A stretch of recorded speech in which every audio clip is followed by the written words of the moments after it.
Everyone.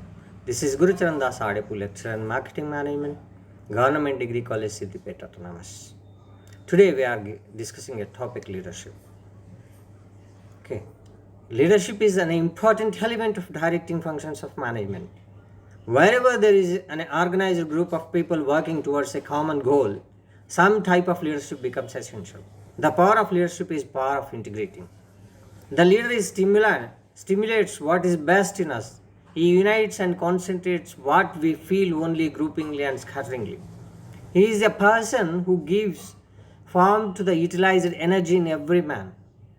As Mary Parker Follett states, the person who influences the most is not he who does great deeds, but he who makes me feel that I can do great deeds. Leader can do that. Right? Now we'll see the meaning and definition of leadership. Leadership is the ability to build up confidence and zeal among people to create an urge in them to be led. To be a successful leader, a manager must possess the qualities of foresight, drive, initiative, self-confidence, and personal integrity. Different situations may demand different types of leaderships. Leadership has been defined in various ways. Stockdale has rightly remarked that there are almost as many definitions of leadership as there are people who have tried to define. Okay, some famous authors of management gave some definitions and we will go through those definitions. First definition is given by Coons and O'Donnell. Leadership is the ability of manager to induce subordinates to work with confidence and zeal. Okay, leadership is the exercise of authority and making of decisions according to Dubin. Leadership is the ability to secure desirable actions from group of followers voluntarily without use of coercion. This is given by Alford and Beatty. Leadership is the activity of influence people to strive willingly for the group objectives. This is given by George Terry. Right? Leadership is the initiation of acts which result in insistent pattern of groups interaction directed towards the solution of mutual problems. This is given by Hemphill Jackie. Leadership is a process of influence on a group in a particular situation at a given point of time and in a specific set of circumstances that stimulate people to strive willingly to attain organizational objectives and satisfaction with the type of leadership provided. Leadership is not making friends and influence people, that's salesmanship. It is lifting of man's vision to higher heights and raising of man's personality beyond its normal limitations. This is more appropriate definition given by Peter Drucker. In the various definitions of leadership, the emphasis is on the capacity of an individual to influence direct group efforts towards an achievement of organizational goal. In all definitions, you will find the same gist. Thus, we can say that leadership is the practice of influence that stimulates subordinates of our followers to do their towards the achievement of desired goal. Now, we will see the nature and characteristics of leadership. An analysis of definition cited what we have discussed so far above reveals a few characteristics and thereby nature. Leadership is personal quality. It exists only with followers. If there are no followers, there is no leader. If there are no followers, there is no leadership. It is the willingness of the people to follow that makes a person leader. If people are not willing to make a person as leader, there is no leadership. Leadership is a process of influence. All are not becomes leaders. Okay, leadership, you should have an ability to influence others. A leader must be able to influence the behavior, attitude, and beliefs of his subordinates, his followers. It exists only for the realization of common goals. For what purpose we are considering leadership? When it exists only for the purpose of realization of common goals. It involves readiness to accept complete responsibility in all situations. It involves readiness to accept complete responsibility in all situations. Whatever the situation, you will lead in a position. Leadership is the function of stimulating the followers to strive willingly to attain organizational objectives. Leadership styles do change under different circumstances. There are different types of leaderships. All may not bind it with one type. That is the reason. There are different leadership styles which demand different types of circumstances. Leadership is neither bossism nor synonymous with management. It is totally different. Now we will see the leadership styles. Leadership styles are types of leaders. The term leadership style refers to a consistent behavior pattern of leader as pursued by people around them. Every leader develops a pattern in the way he handles his subordinates or followers in various situations. The leadership style is the result of the philosophy, personality, experience of the leader. It also depends upon the types of followers and the conditions prevailing in an organization. Leadership styles based on attitude and behavior. According to their attitude and behavior pattern, leaders are classified as 4 types. Autocratic or authoritarian style of leadership. Laissez-faire or free-rein style of leadership. Democratic or participative style of leadership is third. And the fourth is paternalistic style of leadership. Autocratic or authoritarian style leadership we will discuss now. An autocrat, also known as authoritarian style of leadership, implies yielding absolute power. Under this style, the leader expects complete obedience from his subordinates, and all decisions making power is centralized in the leader. No suggestion or initiative from subordinate is entertained. He is not in a position to listen from subordinates. The leader forces the subordinate to obey him without question, without questioning. Nobody has power to question him. An autocratic leader is in fact no leader. Autocratic leader is in fact no leader. He is merely the formal head of the organization and is generally disliked by the subordinates. No people, no employees wants to have a such leader. That's why it's autocratic leader, in fact, no leader. It is merely a formal head of the organization. He wants to achieve or he wants to work done from others. Generally, this kind of leadership style, disliked by the subordinate. The style of leadership may be practiced to direct those subordinates who feel comfortable to depend completely on the leader. And the second type of leadership is laissez-faire or free-rein style leader. Under this type of leadership, maximum freedom is allowed to subordinates. They are given free hand in deciding their own policies and methods and to make independent decisions. The leaders provide help only when required by his subordinate, otherwise he does not interfere in their work. Whereas in laissez-faire or free style leadership, the style of leadership creates itself confidence in the workers and provide them an opportunity to develop their talent. There is no frequency of interfering the leader in this style of leadership. That's itself make them to develop their own talents. But it may not work under all situations with all workers under all situations. It may not be suitable under all circumstances, all situations. Such leadership can be employed with success where workers are competent. If workers are competent, there is no need for interference of the boss or leader, we can say. Sir, since sincere and self-disciplined, competent employees don't want to, don't want interference of the leader, right? And another is democratic or participative style leadership. The democratic or participative style leadership implies compromise between the two extremes of autocratic and laissez-faire style of leadership. Under this style, the supervisor acts according to the mutual consent of the decisions reached after consulting the subordinates.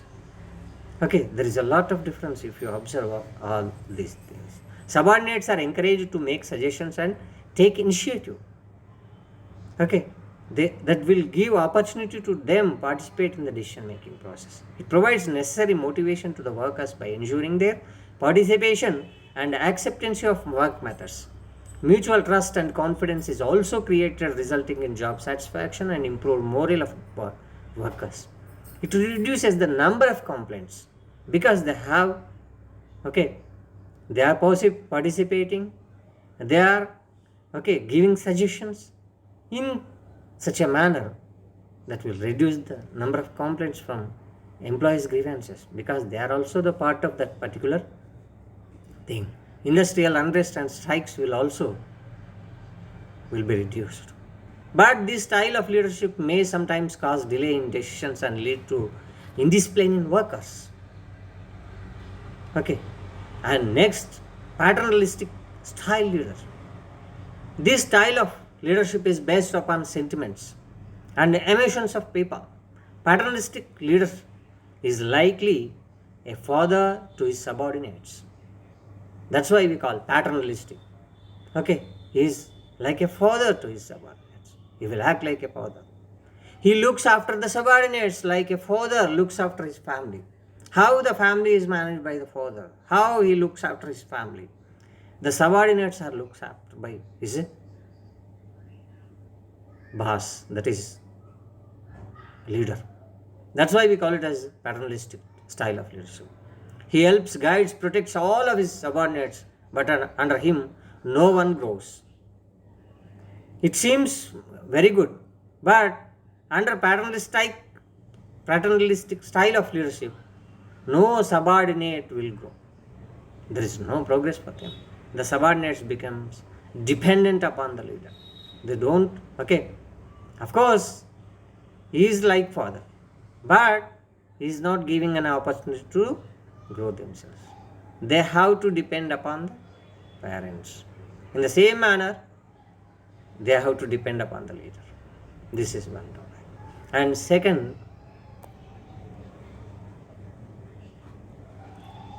type of leadership style is based on official recognition and relationship. Formal and informal leaders, we call them as.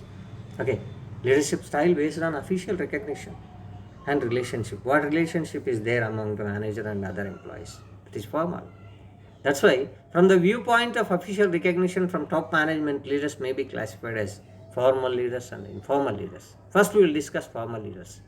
Formal leader is one who is formally appointed or elected to direct and control the activities of the subordinates. He is a person created by the formal structure, enjoys organizational authority, and is accountable to those who have elected him in a formal way. The formal leader has a twofold responsibility. On the one hand, he has to fulfill the demands of the organization, while on the other hand, he is also supposed to help guide, direct his subordinates in satisfying their needs and aspirations. This is what we are discussing about the formal leader. And then informal leaders are not formally recognized. They drive authority from the people who are under their influence. In any organization, we can always find some person who command respect and who are approached to help, guide and protect the interest of the people. They are known as informal leaders. The informal leaders have only one task to perform, that is to help their followers in achieving their individual and group goals. Informal leaders are created to satisfy those needs which are not satisfied by the formal leader. And an organization can make effective use of informal leaders to strengthen the formal leadership. Right? And another type of leadership is leadership style based on concern for production versus concern for people. We have a managerial grid here. Robert R. Blake and John S. Newton developed the managerial grid, which has been used as a means of managerial training and of identifying various combinations of leadership. Concerns for people are concerns for production. There are 5 representative styles of leadership on the managerial grid.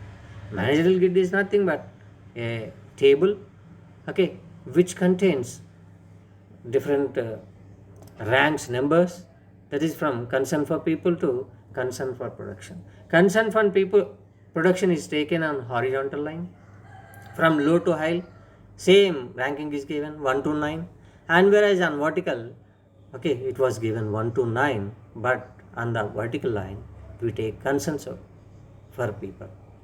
Okay, here in the 9th, okay, 9-8 table, what we call it as concern for production is from horizontal side, that is we call it as coordinates. If we take 1 from concern for production is 1 and concern for people is 9, in the vertical 9, okay, horizontal 1, that is country club management is example. Production is incidental to lack of conflict and good fellowship. And another in the same row, the team management 9 by 9 coordinates, that is concern for production is high and concern for people is also high, which call as team management. Production is from integration of task and human requirements. Whereas in the middle, concern for people is middle only, that is 5 coordination. Concern for production is also same, that is 5 coordination. This is dampened pendulum, we call it as middle of the road. Push for production but don't go all out. Give same but not all. Be fair but firm. This is what dampened pendulum of coordinate 5-5. Impoverish management, we call it as low concern for production and low concern for people. That is what we call it as impoverished management.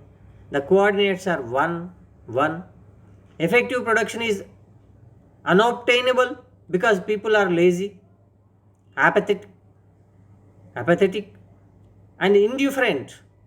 Sound and mature relationship are difficult to achieve because human nature being what it is, conflict is inevitable. Right, and on the same lines, where concern for people is low and concern for people is production is high, the task management is called 9-1 coordinate. Men are a commodity just like machines.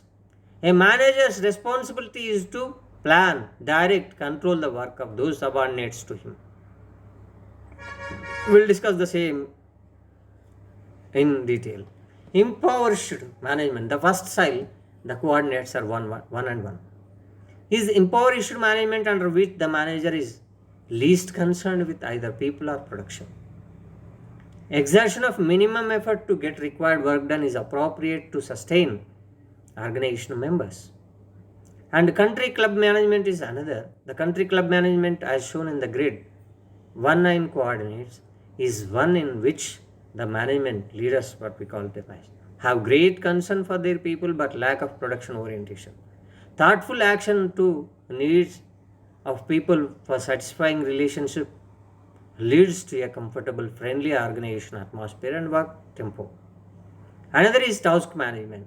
Efficiency in operations results from arranging conditions for which in such a way that human elements interfere to a minimum degree. As shown in the grid, that is 9-1 coordinates. The leaders with high concern for production fall under this style. Their concern for people, however, is minimum. Team management, work accomplishment is from committed people.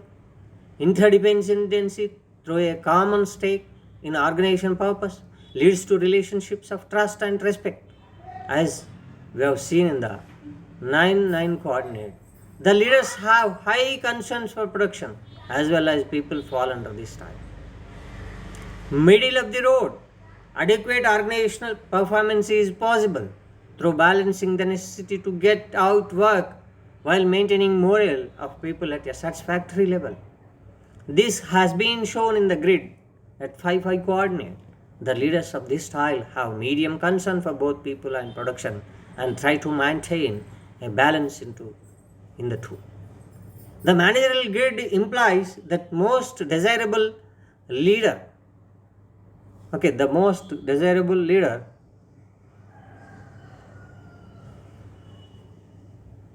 behavior is team management, that is 9-9, in which the leader has high concern for production as well as people. The manager grid is useful for identifying various combinations of leadership styles, but it is unable to point out the factor which led the manager to such a style. This is the drawback.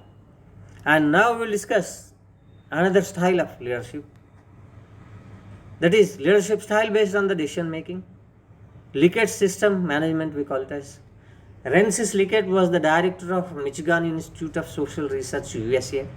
He conducted extensive research for 14 years with the help of 40 researchers in the field of leadership. His famous writings include New Patterns of Management, published in 1961, and Human Organization, published in 1967.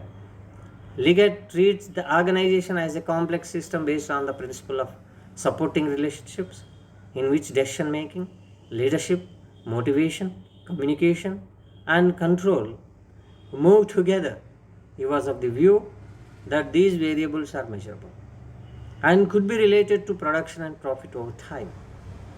He recognized the organization as a social system made up of interrelated work groups having group loyalties. He was also of the view that traditional job orientation supervision was the cause of low productivity and low morale. He suggested participating management in the field of decision making. He classified leadership styles into 4 categories. One is exploitative autocratic, we call it as. In this style, there is no participation of workers because the leaders have no confidence and trust in subordinates.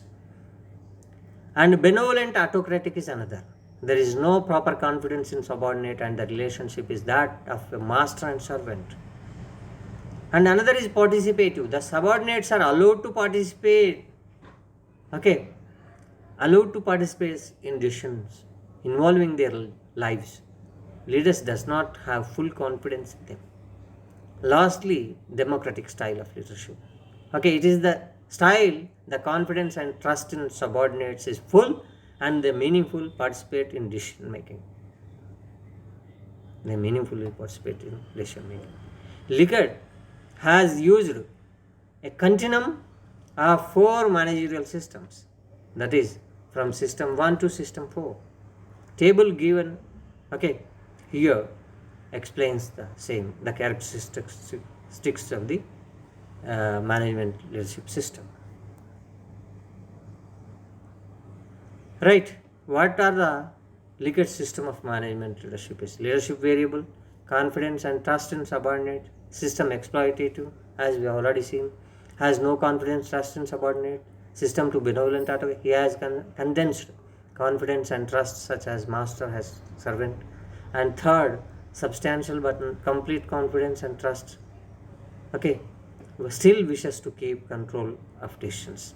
System 4 is democratic, complete confidence and trust in all matters. Whereas subordinates' feelings of freedom regarding system 1 is subordinates do not feel at all free to discuss things about the job with their superiors. And system 2 benevolent autocratic, subordinate feelings of freedom is subordinates do not feel free to discuss things about their job with the supervisor. Whereas in system 3 participative, subordinates feel a freedom is subordinates feel to discuss things about the job with the supervisors.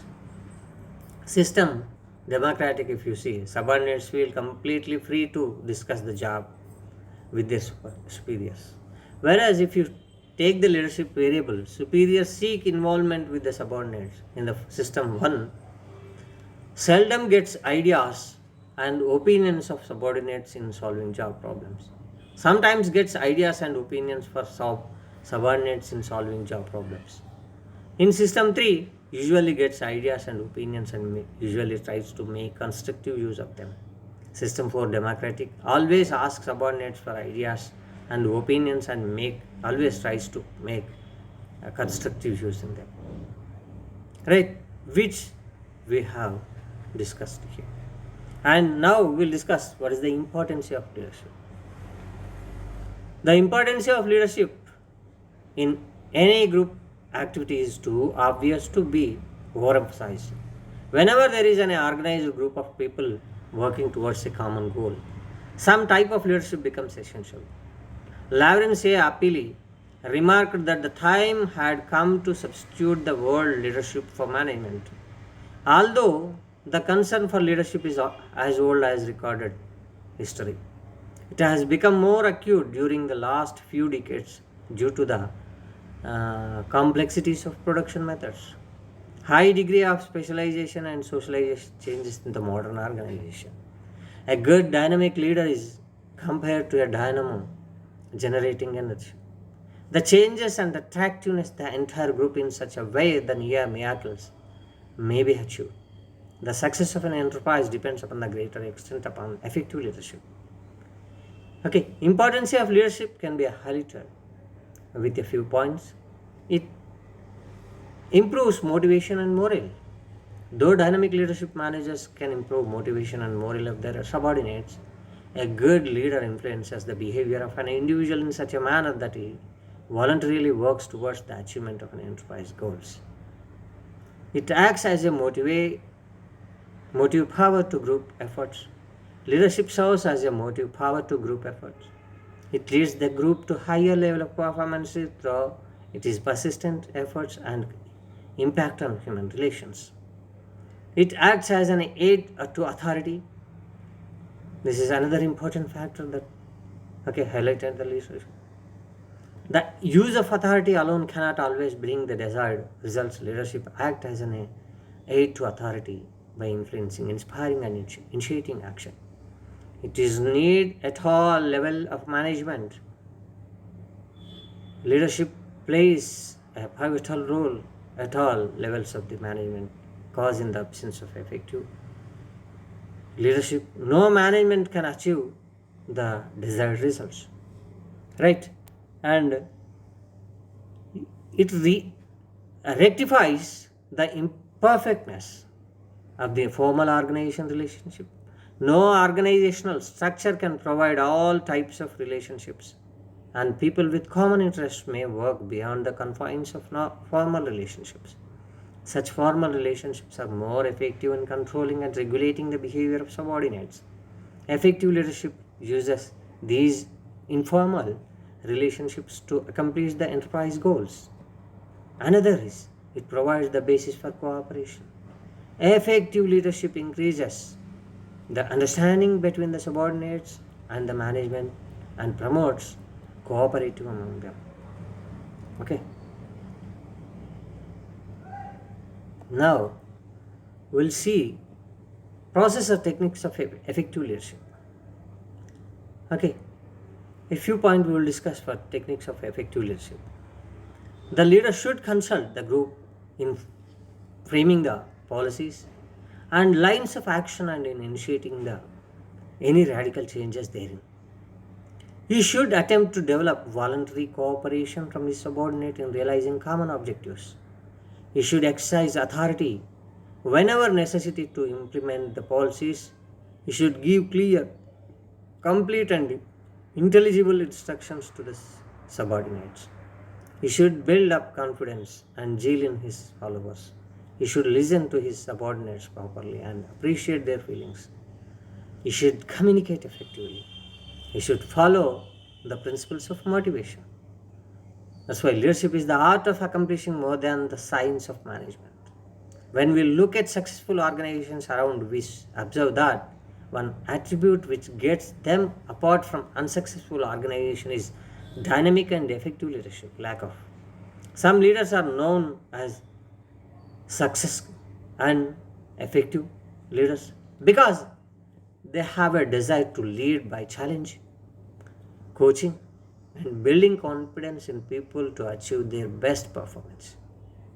This, their unique achievement is a human and social one, which stems from their understanding of their fellow workers and the relationship of their individual goals to the goals group goals. In the next class,